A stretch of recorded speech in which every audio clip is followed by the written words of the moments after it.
This is Gateway City Sports. It's a trap!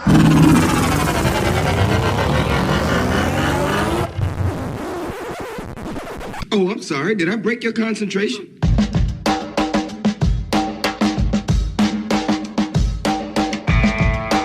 This is the Team of Rivals podcast. Everything you want to hear from the big sports to the big screen. He's all by himself, fires into the end zone. Caught! Touchdown! No! Vaughn into the windup in his first offering. Just a bit outside. He tried the corner in this. He doesn't like you. I don't like you either. Time winding down, Michael for three. Yes! She is gone! I don't believe what I just saw. Go crazy, folks! Go crazy! You believe in miracles?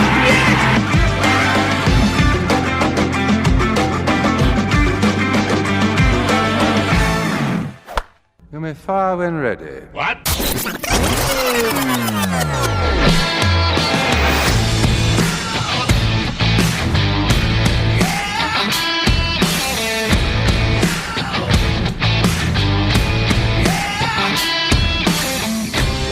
Good evening, Bleep and Bleep fans. It is Thursday, March 3rd, 2022, and this is the Team of Rivals podcast, proud members of the Gateway City Sports Network, where you can find awesome podcasts and blog content. Follow us online at teamofrivalspodcast.com, on Instagram, Facebook, and Rumble at Team of Rivals Podcast, and on Twitter and Getter at Team of Rivals Pod. We are not live tonight, but if you were watching us live, we would expect each and every one of you sons of bitches to hit that subscribe button and ring that bell on YouTube and Rumble, so you can receive notifications when mainly Pete leads us into the shows, not me. You'll notice it's my voice tonight. I'm Ron. Pete is not with us. He is either on vacation or something for work-related. Elliott, I don't think we got that from him. He kind of tells us he's not going to be here. We don't really know why. We don't go asking either. He's kind of a secret guy. See, he's a big mystery, folks. He is. Yeah, that's right. He's an anomaly. Wrapped in what? A really bad sweater, usually. That's Pete. So joining me tonight, he is Elliott. We didn't pull anybody else in because this is kind of a show leading into this week. Elliott, we were kind of like we're on the fence. We've been on the fence for like a month and a half. We were. I know, very much on the fence. And I mean, I felt like we've done this once before tonight. That's why I didn't want to do it. I mean, honestly, that's totally why I didn't want to do this again. In fact, I'm not in my usual setup. I'm mailing this one in, man. We are only doing audio. We are not doing live stream. However, we've already had one F up tonight. So this is where the advantage of audio and post edit used to be really kind to Pete and I until we decided to do live streaming about 4 years ago, which is a huge mistake. Never should have done it in the first place. Every swinging dick does it now. But anyway, so yeah, we're going back. We're back a little bit old school tonight. Only audio, thank God, because we're gonna have to figure out how to get through a week here of not sounding like we have for the last since my birthday on December 2nd, when this bullshit started. So, you know, it's been a good week. I'm not gonna complain. It's not been a bad week. The weather here has changed. It's a lot better. Actually, out on the lake for a little bit today. My son had his 11th birthday on Tuesday. Is everything getting that nice yellow sheen? No, that shit doesn't start until another month. I think that stuff is like kind of like in April through early June. You're talking about that fine yellow pollen that's all over everything. Yes. Oh yeah, it's awful. But no, I haven't seen a speck of that yet, but it's coming. We're a little bit higher than normal today. But got on the lake. Like I said, my son turned 11. Baseball's about to start. He has his first practice for spring tomorrow. Nice. I don't know what guy decided to do practices on Friday nights from 7 to 8:30. That cuts into the social time. Oh. It's pretty brutal, but we'll trudge through it. Anyway, we were talking about something I thought was kind of funny, Elliott, when we tried to do this. We had a hiccup and had to restart. Yes, we were talking about what we were doing the other day. And yelling into the ether of Twitter Well, as we see, no. It was even before this that. guy walked. It was even before that. We're talking about and Pete and I were guilty of doing that. We all were guilty of doing this for years, and it's just so stupid. Anybody who listens to fan podcasts like us knows we're not professionals. We have absolutely not sure what gives that away. We have never tried to pretend or come across as though we do this for a living, because we don't. We all have day jobs. Yeah. I absolutely, and when I look back or just remember things we've done, it's just because you don't know and you sound so stupid when we jump on here and act like we're just starting our conversation for tonight. Like we didn't just talk for like 20 minutes before we went. Hey, how you doing? How's it going? How's your week been? We've already done all that shit. These people don't want to hear about that. So I'm gonna really try to never do that again. Of course, sometimes it's genuine when you jump on this live stream, Elliott, because that really is the first time we've talked to you, because you tend to jump in like right at the 11th hour. I've tried to be better and get You've actually been better at least than Pete. 15 minutes. Yeah, you've actually been better than Pete. I think last 2 or 3 shows. I'll give you that. But anyway, yeah, it's silly. I've listened to a couple of shows, guys I know, and I'm like, you know how disingenuous it sounds when you guys are asking each other how your week's been? You've already talked. You've been texting all week like we do. We do this stuff all the time. You're right, Elliott. We've all been doing the same thing this week anyway. We've been yelling at Twitter. Twitter's been yelling back at us. We've been yelling at everybody around us. Yelling at Rob Manfred, talking to his man microphone. Or even Manford. Yeah. However you want to say his name. There's all kinds of ways. Some creative ways I've seen it spelled this week. But anyway, we've all been doing the same thing. Now Twitter's one thing, right? And there's a lot of good arguments, a lot of good perspectives on Twitter. I tell you what. So when he came to the podium, it was at the end of the day. I was late at work. Yeah. There's a guy who sits next to me, and I just turned it on my phone. And he's not a big sports guy, but he kind of understands what's going on. Mm-hmm. And he even goes, after about 2 or 3 minutes listening to him, he goes, "What a douchebag!" Just like he's like, who is he trying to convince that this was their best offer? It's the whole thing has been disingenuous. It really has. Absolutely. We go back to 43 days. No, 43 days. It's an interesting thing that you bring up. You were at work. I was at work too, and I saw Twitter right away. I didn't even have to watch the press conference, man. If you just scrolled through Twitter for 30 seconds, you've already got it. And I got it, but I watched it anyway. I didn't want to bring this up on the show, but the last douchebag I saw practicing a golf swing while something else was going on, like something you should be focused on and being a little bit more attentive to. Those guys. There's one more guy, Elliott, from our past. Used to lead us, the entire organization. Didn't have hair. Narcissist. He was practicing a golf swing in a conference room one time while other people were trying to talk to him. That's who it reminded me of. I'm not going to say the fucking name. Okay, that's I appreciate who it reminded me of.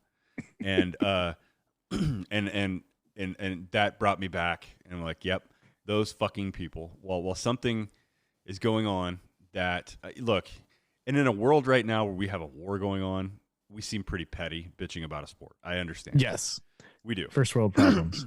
I've got a perspective on it, but if I start talking about politics or the war right now, we're going to lose because this is an escape, right? This is an escape from the real world shit. Unfortunately, baseball is just as shitty as everything else right now, and it's not trying to get it's not helping.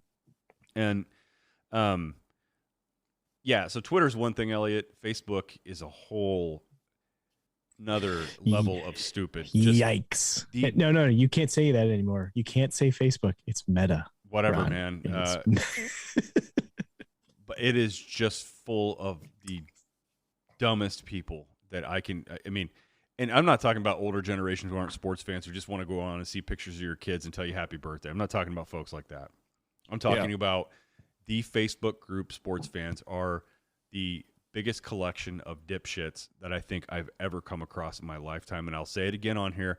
Look, I don't visit we're not part of a lot of Cubs groups because, quite frankly, there's not as many as there are like Cardinals face band groups. We've searched this shit, Elliot. We know. Well, it's because people know that Cubs fans are just casual baseball fans. Well, right? Isn't that what it is?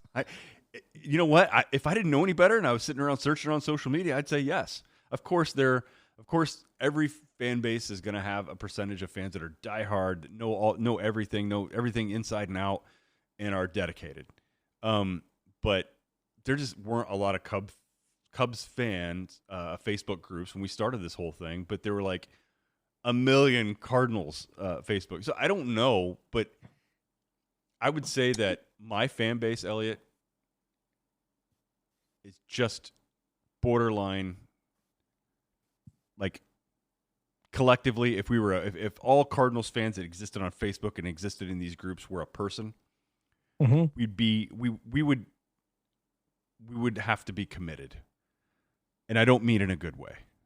I mean just batshit crazy, really dumb. I mean just not good. It's not a good thing. Hey, I tell you what. I mean, I don't do a lot of the Cubs fan Facebook groups, but I go to Bleacher Nation, to those guys, and I go to the discuss, the comment section, and that's where a lot of the batshit crazy Cubs stuff is. I feel like, but there are a lot of guys on there that are very, very analytic driven. It's really, really crazy. Like I'm like, God, these guys could have their own website if they wanted to. Like sure. These guys are smart. And even the worst groups out there that I'm referring to have. They have people that I know that are part of it that are actually they know their stuff, but you got to deal with the guys who pay attention about 2-3% of the time, and all they do is bark at headlines. They never read the article. Oh, absolutely. And you know exactly who those guys are too, because they're the ones that have memes made about them. Yeah, you're right. But here we are, man. We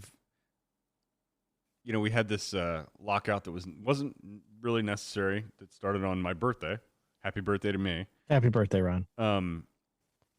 They took 43 days off before they got back together, and couldn't really get anything done. You're canceling the first week of the season. They're canceling a Cubs and Cardinals series at the beginning of the year, man, and this is just not what we need. And I think somebody asked him about, are these canceled? Are these postponed? Are these going to be made? And he's like, no, they're canceled. Like being a spoiled little brat about it. Yeah. Like I'm taking my ball and going home. Yeah. And that's exactly what it is. Now, people got to remember that Manfred, he is a mouthpiece for this owner, all these owners, all 30 of them. That's who he works for.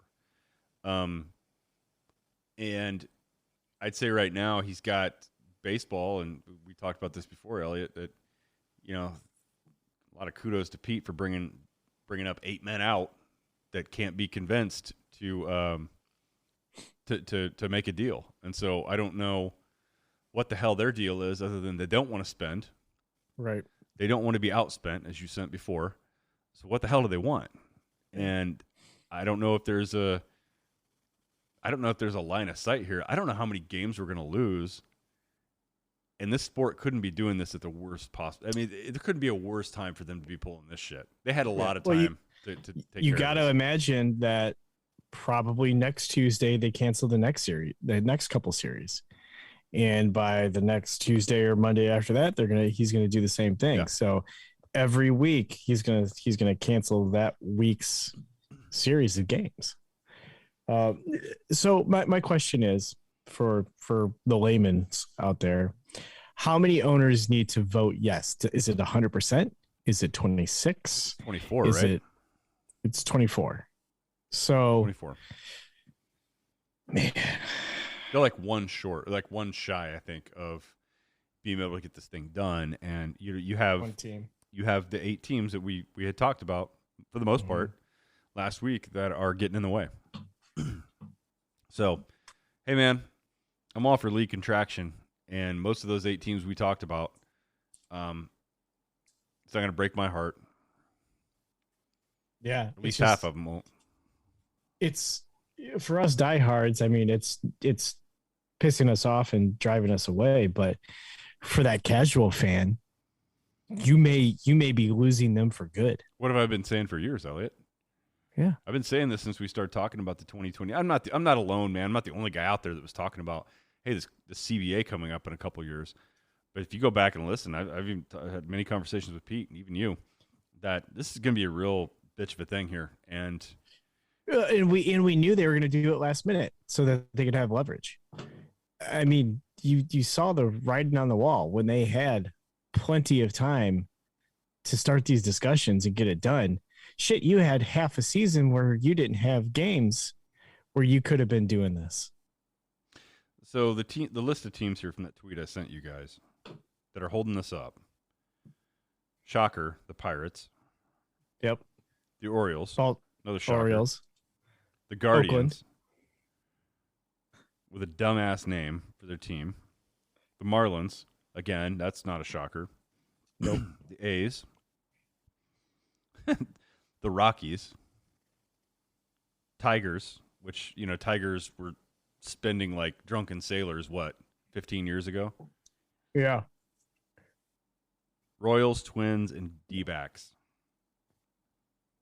That's more than 8, but I think we talked about all those teams except for Detroit. Pete threw in the White Sox, but that was a very non-objective. That was a very subjective ad by Pete because he hates Jerry Reinsdorf. He hates the White Sox. He had no basis for throwing them in there.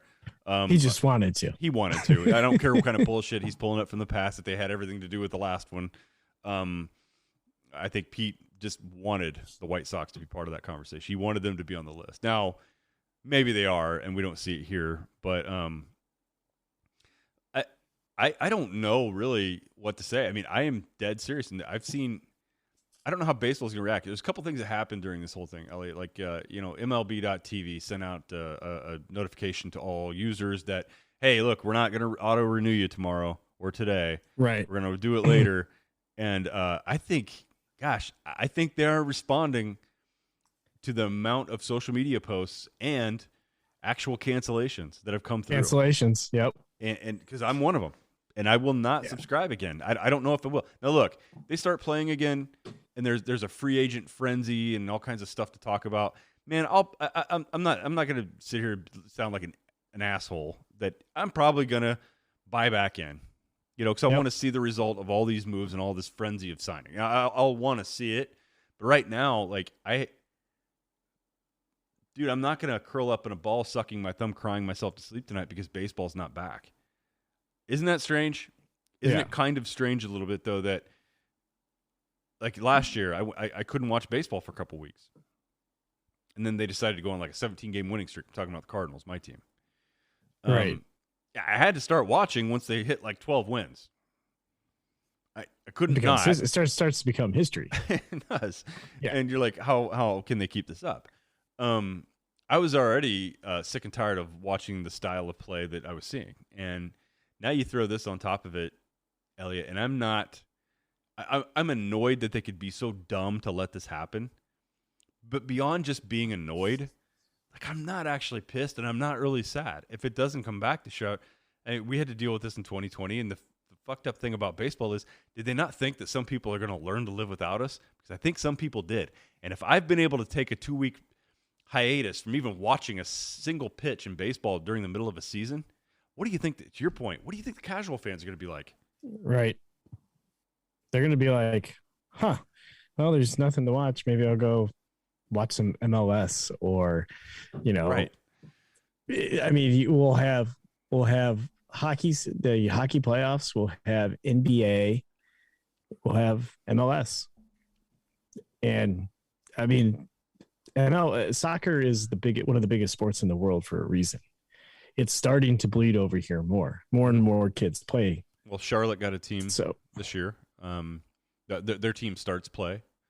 Yeah. This year. I think St. Louis City starts next year. They've got an MLS team. Yeah, it's like, I don't think baseball is in immediate danger to be overtaken by soccer. No. But if they keep this trajectory and this shit up, they're going to be.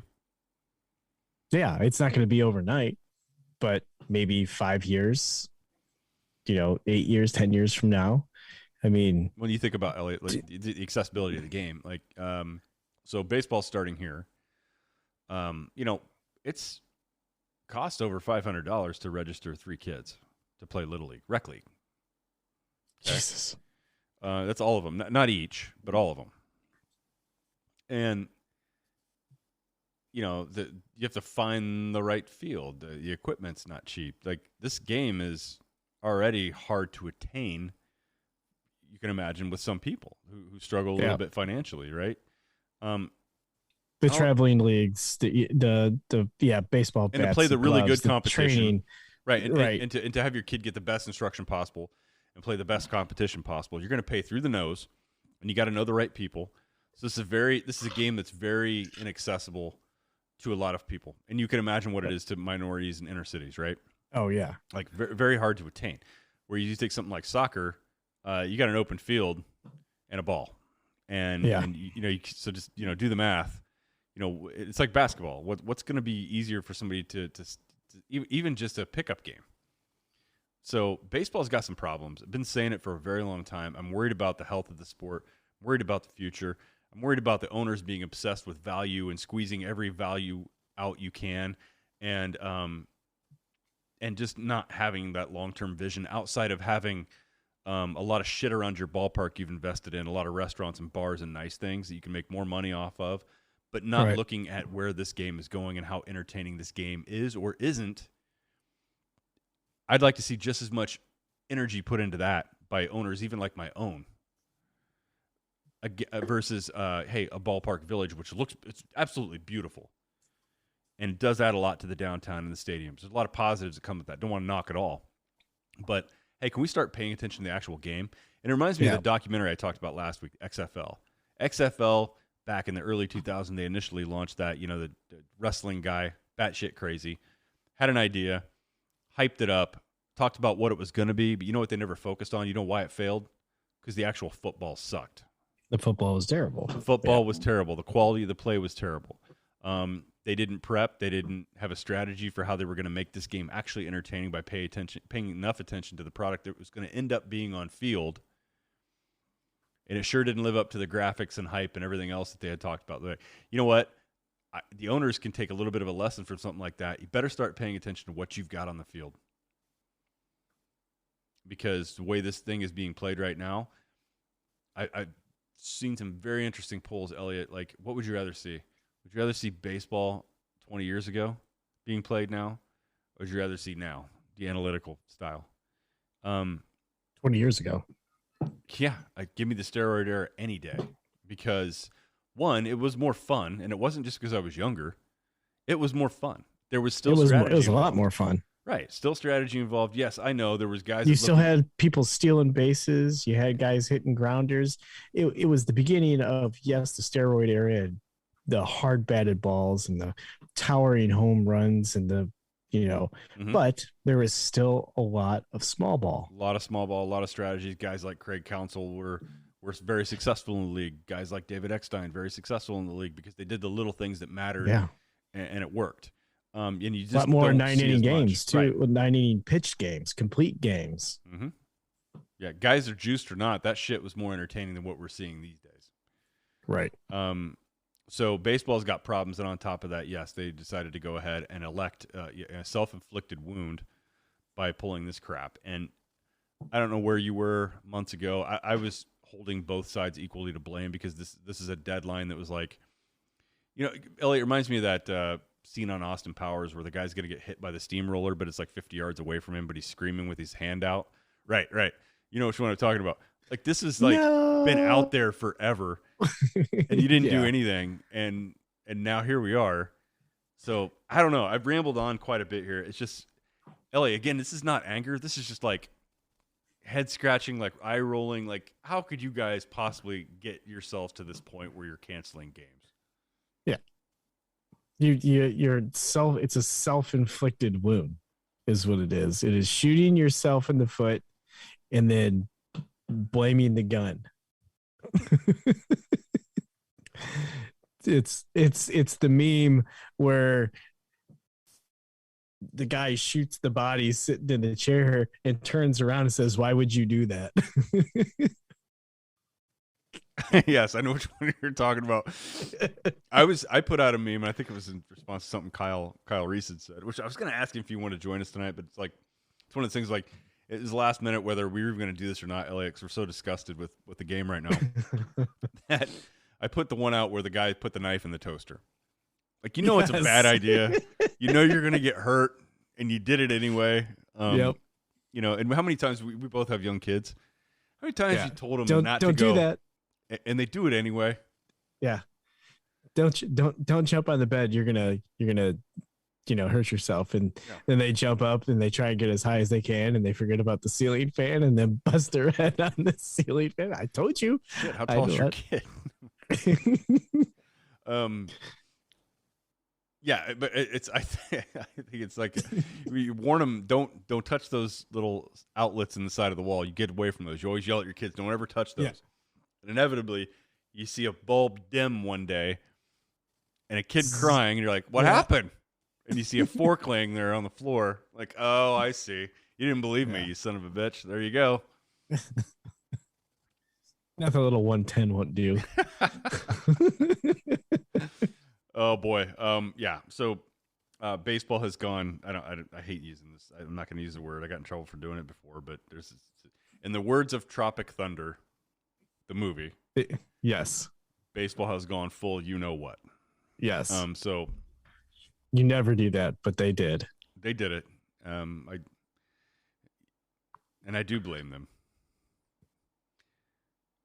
Yeah. Anyway, I don't I know minor league baseball is a thing. It's for me, and I don't mean anything negative by this at all. I know there's a lot of people that are very passionate about it. Watch it. Our good friend Kyle is all over the minor league system. He enjoys watching that. Yeah, keeps us surprised of those young guys down there that are coming up and doing well. Yeah, he's just about the only person I go to actually learn about my own system, right? So I respect a lot of it, but it's got to be an acquired taste for me. I'd have to get used to it. It took me. I used to be a big Peoria Rivermen fan when they were an affiliate for the St. Louis Blues for many years, Yeah. But it took a couple of years to get used to the organization. You had it was different. It was old International Hockey League where you did have, it was a farm system for the Blues, but there were a lot of independent free agents that the Blues signed, the Rivermen signed that were never affiliated with the Blues, were never going to get called up. So you kind of had a core of players there that were going to be there no matter what. They weren't going to get called up. Right. So still took a few years for me to kind of take to that. I think minor league baseball would probably be much of the same way. I'd have to be involved with it for a few years in order to get. Now I did subscribe to minor league baseball TV last year, and it is kind of cool. I mean, you can watch all four, once Manfred's done, you might only have one minor league team for each major league team by the time it's all said and done. But there were four minor league clubs that you could watch, and you could watch any of them whenever they were playing. The feeds are actually pretty good. The telecasts are actually okay. I thought this is going to be more like high school shit once you got to low A, but I'm like, the telecasts are actually pretty good. So, I can see myself, because minor league is exempt from this, except, anybody not on the 40-man roster is going to end up playing. So we can watch minor league baseball, and I do look forward to, taking the boys out to see the Charlotte Knights or even the Kannapolis Cannonballers. It's not the Intimidators anymore. Oh, maybe, I don't know, Cannonballers, PC move or something. I think I saw one Intimidators game out there. I certainly saw a couple of Charlotte Knight games, but that was before the stadium downtown was built. Stadium downtown, and you hear this a lot. Minor league cities gets a new stadium. You're like, damn, this is pretty nice for a minor league ballpark. But the one in Charlotte is probably one of the nicer ones I've ever stepped foot in for a minor league ballpark, and it's AAA. So typically those are a little bit better anyway. The Cannonballers is just the problem is they're both White Sox affiliates, which Pete would probably not want to step foot into. But the Cannonballers are just, there's the stone's throw away, right, from Charlotte up in Kannapolis. That's actually a pretty nice little field too, and it's fun to take. And tickets are nothing, so I can see getting into minor league baseball a little bit more this year than I had in the past. But we are certainly not going to turn this show into a minor league show. We're not going to MLB show. We won't be able to do it. We'll suck at it. We'll be revealed as frauds. Rather quick, I predict. So it's not going to turn into a minor league show. However, I am. I cannot minimize while I'm recording this meeting. I can't pretend to know a ton about the Cubs minor league organization, but there are some guys down there that I would be willing to shell out a month or two or whatever, or if that's the only baseball we get, I would probably resort to watch a little minor league baseball for the rest of the season. Well, you know what? I would to protect my insanity. So that's called sanity insurance. You know what else you need to protect, Elliot, and that is just yourself and your family. And sometimes life throws you a curve, and that's why it's important to protect you and your assets, and that's why you need Allstate. The Wiley Group has 2 locations in Festus and Arnold to serve you. They offer home, auto, boat, motorcycle, business, life insurance, investments, and so much more. They offer a customized approach that is unique to your situation to make sure you, your family, and assets are properly protected. They offer great rates and savings. You can give Sean and his team a call today at 636-764-6294, and they can help you get an insurance quote right over the phone. We all have busy lives, so you can email Sean at seanwiley@allstate.com and talk to him about your coverage options. And remember, you're in good hands with Allstate. You were saying. Forgot what I was saying.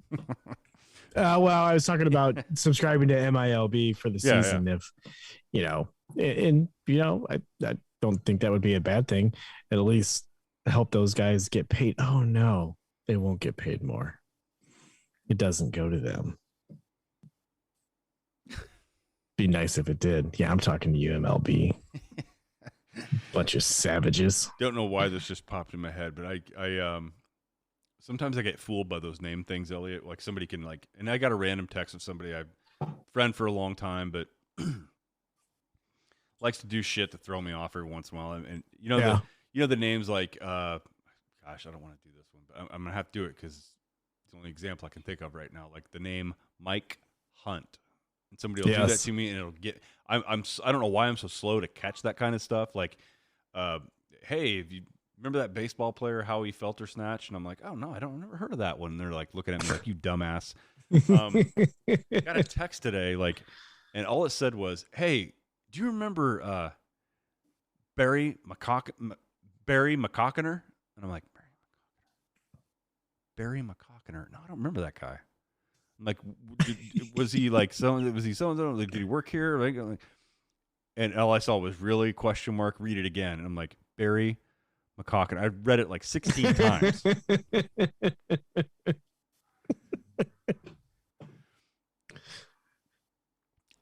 funnier thing is, it's like I was I'm a huge fan of the Dan Le Batard show, and they only do podcasts now because they're no longer with ESPN, and it's what reminded me of this. Like, they did the same thing on that show. Like, they played a clip from like years ago, but they played it this week, and I heard it, and it was the same name.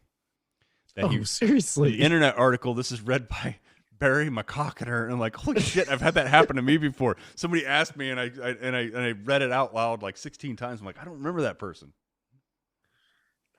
Yeah. And then did your face just light up after you're like, son of a bitch? I gotta, they got me again. Like, same guy every time too. You think I would learn faster, but I haven't. Anyway, so I'm not really sure what to do with baseball once it gets back. Like once we have possession of a sport, that's the genesis of this podcast. I'm not really sure what to do with it, Elliot, once it comes back. I guess it kind of depends on what form it comes back in. Yeah. How irritated we all are, and what else we're doing to fill our time. And that's part of the calculation that I think that I think their math is bad. I don't think they're not taking this seriously. They think that they think they're too big to fail.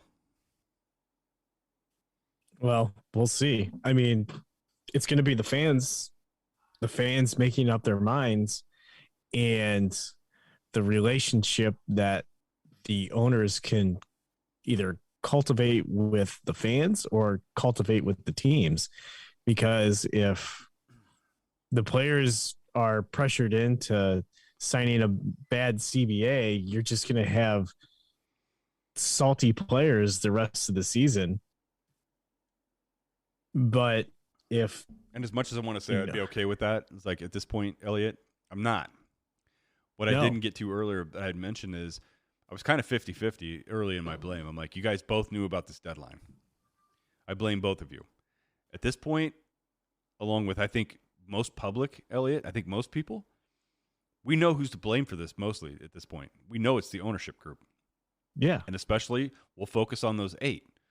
But, hey, look, for owners that have a lot of pull in this league, like, why the hell can they not get 1 or 2 of those guys in line to get this thing done? Well, I don't know if you saw this report, but before that final offer on Tuesday, all the MLB owners got on a call together, and apparently there was 4 that voted no. Only 4, because they thought that it was a too generous of offer to the players. So those 4 teams are definitely on that list. Yeah. Well, yeah, for sure. But that's crazy. Well, it is crazy. I mean, if you've got 26 other teams voting yes, I mean, that's why I think what the hell? 24 though. I think they've got to get, if they can get a majority, like I think they have to have Elliott. I don't know if it's 23, 24, 23 or 24, 23 or 24. They've got to get that many. So that means there's, at least 7 or 8 teams that just aren't in cooperation right now. Owners that are fine receiving, revenue sharing, but are unwilling to spend it on their own payroll and will not accept a payroll floor. Which, oh, you know what? It was 4 teams that had said the reason why they were voting no was because it was too generous. That was the reason. You know what? Behind and the team, no vote. you know what, Elliott, and the teams that probably said that probably feel that way because they're probably lower revenue teams that don't want to pay a minimum of $700,000 a year to. Think about it. Think about it this way, Elliott. Just think about the math here. If you're a lower revenue team, you probably have a lot more players that are making the major league minimum. Imagine like 18 of your 26 guys on your roster are probably making the minimum because they're all rookies, right? Yeah. Or not at arbitration yet. So imagine teams like the Royals and Pirates and Orioles, and they don't like it and they think it's too generous because they're going to have a shit ton of more guys that are going to make the minimum that they've all got to pay more now. Right. Whereas somebody like the Yankees are probably going to have to pay like 4 or 5 guys $700,000 versus like $550 or $575 because they've got veterans, they've got they're not paying a lot of guys the minimum. So you understand that's probably why they feel that way. Not that I feel bad for them. I don't. Not after a record year of profits. Yeah. So I don't know, man. Amazingly enough, though, there are still fans out there that still side with the owners and think the players are the ones being greedy. They're all over 45. Hey, man, you know what? They probably are in some sense. Both sides are, right? They're probably trying to get more, but there's a lot of revenue there. Values of teams have increased. The cost of going to a game has increased, which means that's, in theory, more money going to the owners per game. Yeah. So why they're are getting more sharing revenue from the TV companies from their own channels. So, and I'm sure that production on the field, like throughout baseball, is not like there's a lot of guys providing all this production day in and day out with every game that are not getting paid the money, the Mike Trout money, the Stanton money, that they're getting paid considerably less. So yeah, my blame has definitely, the scales have definitely tipped in the owner's favor as far as who deserves the lion's share of blame on this. And the owners have fucked this up big time. And their mouthpiece and representative has not, although he's working for his bosses, how he's handled this publicly has not been good. He has really messed this up. So I wouldn't want his job for one, but the laughing before you give the announcement you're canceling games, and you're practicing, like, you probably should show some kind of restraint, or be a little bit more secretive about it. Yeah. Don't do it outside where everybody is waiting to get a little soundbite of we're gonna get it done or whatever. Well, and I've heard this week too a lot of like, well, Bud Selig did a way better job. I'm like, yeah, Bud Selig never had social media when he was doing this kind of shit. That's true. It would have been worse for him. So I don't know if he's any better. I don't know. You stack the good versus bad decisions, pit those up against Rob Manfred's. I don't know that he was any. I don't know that Selig was any better. But I do know that it's in a state right now of by no means disrepair, but you're in danger of slipping farther back to more popular sports. Yeah. And that's been the case. I don't disagree with you. That's been the case for a while, and this is not going to make it any better. But enough of that. It sucks. And you know what else sucks? All right, fine. I'll answer for you. Buying a car. But it doesn't have to be. Fifth Street Motors, located in Pacific, Missouri, will help you find the vehicle you need no matter what brand. Fifth Street Motors believes in giving you the best price on a pre-owned vehicle that will fit your budget. Give Brandon or Dawn a call today at 573-259-1306 and tell them Gateway City Sports sent you. Elliott. Enough of baseball? Enough of baseball, but I'm not really sure what to pivot to unless you got news. I do know the Batman has come out. I have not seen it. My son called me before we went on tonight to tell me I had to go this weekend. So that's what I'm hearing. Do you have a non-spoilery review? Oh, you haven't seen it yet? I haven't seen it yet. Okay. So, from everything that I've read, it's good. It's dark. And apparently Colin Farrell does a great job as Penguin. I heard. So. Also heard the Riddler character was pretty sinister. Yes.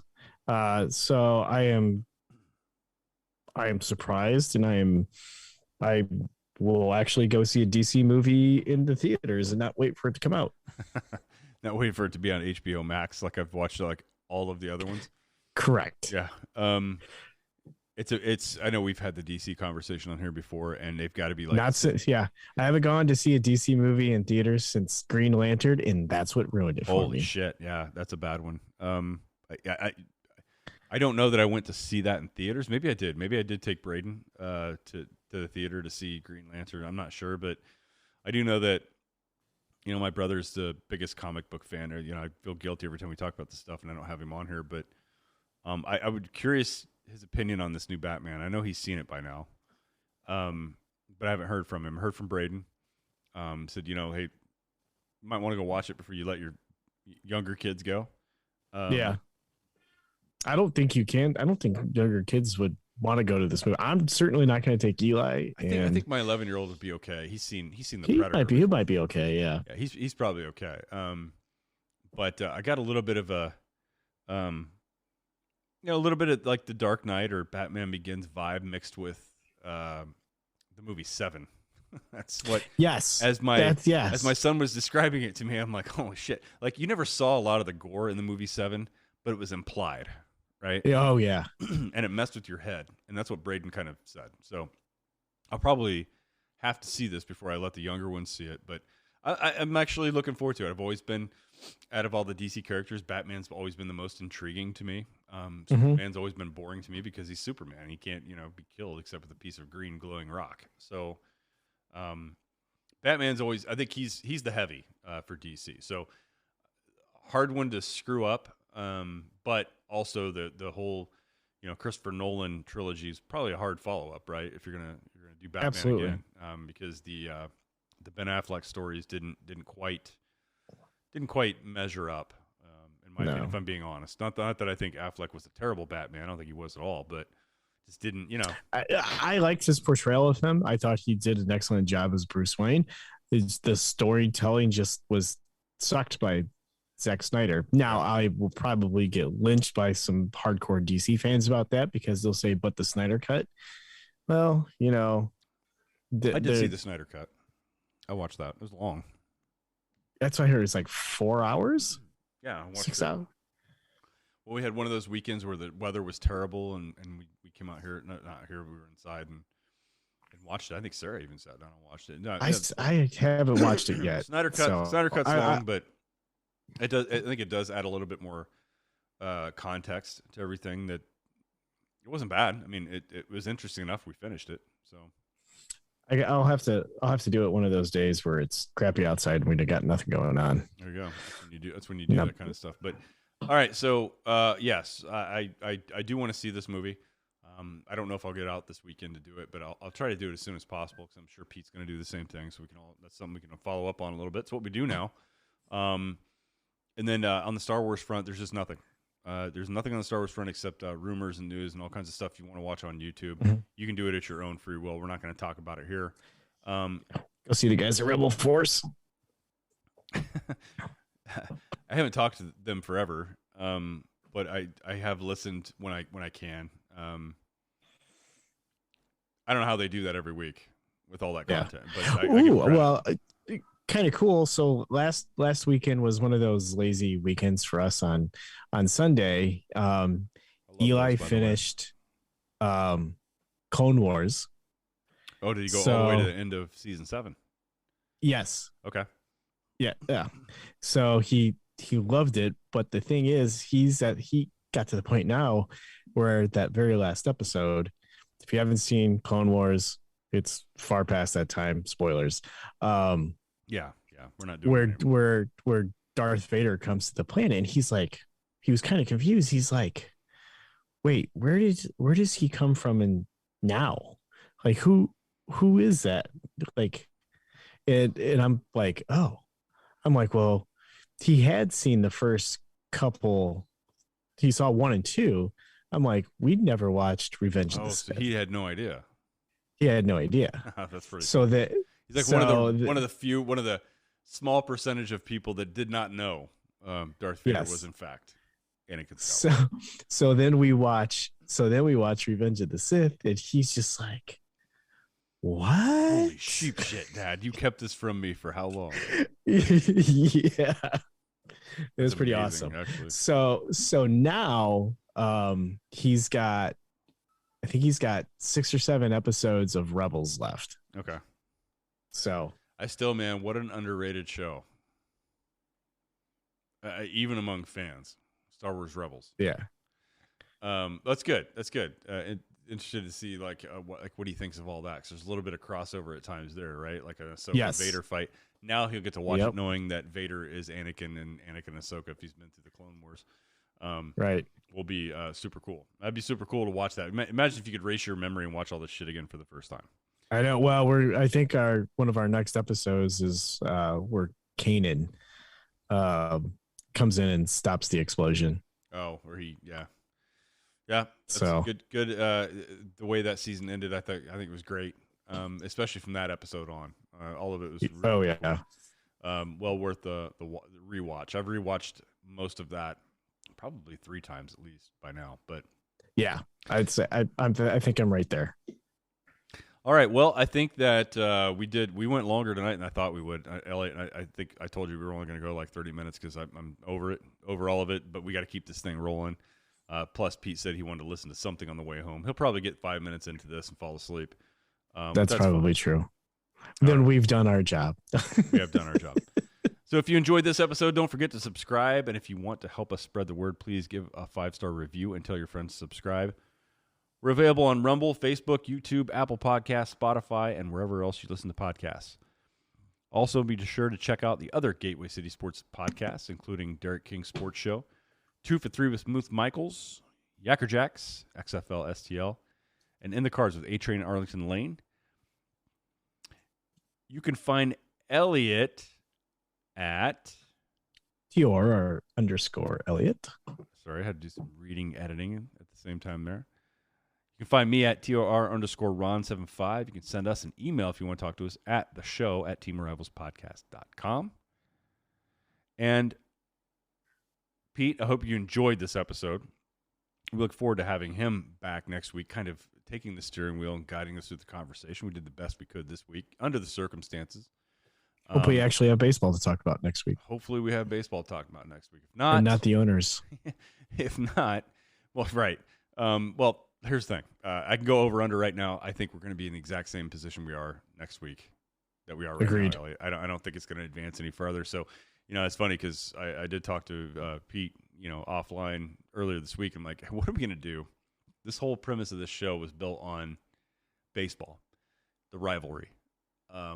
Both teams, competing and actually being good. We knew it wasn't going to last. We knew there was going to be a lull somewhere with 1 or 2 of them.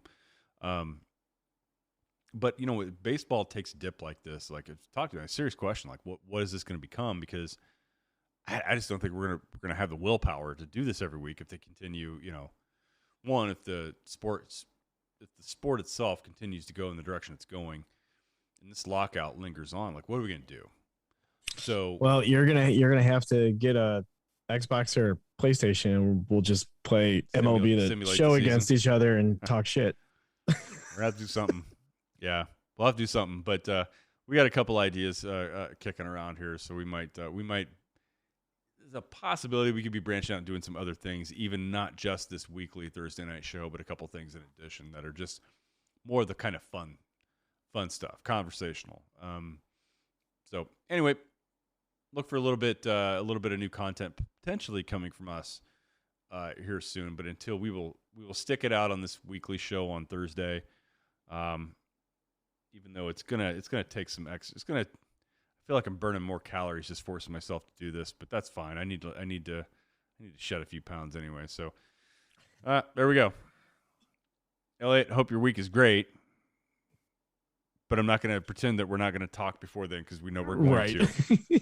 So hey, I've got Eli is turning 8, so we've got a birthday party on Saturday and doing the sleepover thing. So it's going to be one of those weekends. Just had one turn 11. Braden in 5 days is going to turn 17. Oh my God. And that's sick. And then the younger brother is going to turn 9 on April 5th. And the girl in June is going to turn 6. So we're climbing up the ladder. Yeah. All right. That's the birthday recap. Until next week, we love you all so much. Bye-bye, everyone.